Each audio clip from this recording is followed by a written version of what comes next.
Un des pères de l'Église a dit que la Trinité était une révélation de l'amour divin.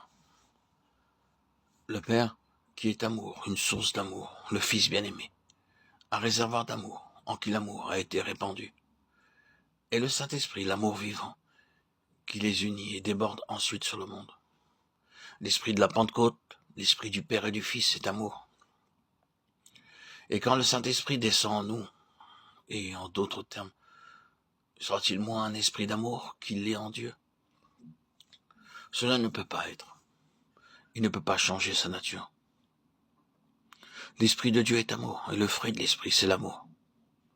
Pourquoi cela? C'était le grand besoin de l'humanité, ce que la rédemption de Christ est venue accomplir. Restaurer l'amour dans ce monde. Quand l'homme a péché, pourquoi donc a-t-il péché? L'égoïsme a triomphé. Il se recherchait lui-même au lieu de rechercher Dieu.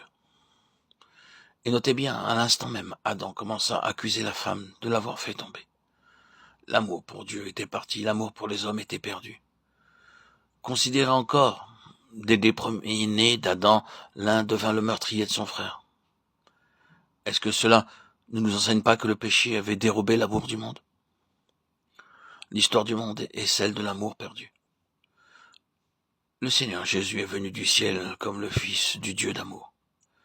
Car Dieu a tant aimé le monde qu'il a donné son Fils unique. Le Fils de Dieu est venu nous montrer ce qu'est l'amour. Il vécut une vie d'amour sur la terre, en compagnie de ses disciples, plein de compassion pour les misérables, aimant même ses ennemis. Et c'est par amour qu'il mourut. Et quand il entra au ciel, qui envoya-t-il sur la terre? L'esprit d'amour, pour apporter l'amour de Dieu dans le cœur des hommes, pour bannir du cœur des hommes l'égoïsme, l'envie et l'orgueil. Le fruit de l'esprit, c'est l'amour. Et quelle fut la préparation pour la promesse du don du Saint-Esprit? Vous savez tous que cette promesse se trouve dans Jean 14. Mais rappelez-vous ce qui précède au chapitre 13. Avant de promettre le Saint-Esprit, Christ donna un nouveau commandement, au sujet duquel il dit des choses merveilleuses. Ce commandement, c'était « Aimez-vous les uns les autres ». Et Jésus ajoute « Comme je vous ai aimé, vous aussi aimez-vous les uns les autres ». Jean 13, 34, 35. L'amour du Christ, mourant, devait être l'unique loi de leur conduite et de leur rapport les uns avec les autres. Quel message pour ces pécheurs, pour ces hommes remplis d'orgueil et d'égoïsme. Aimez-vous les uns les autres, leur dit Jésus, comme je vous ai aimé, par la grâce de Dieu. Ils le firent.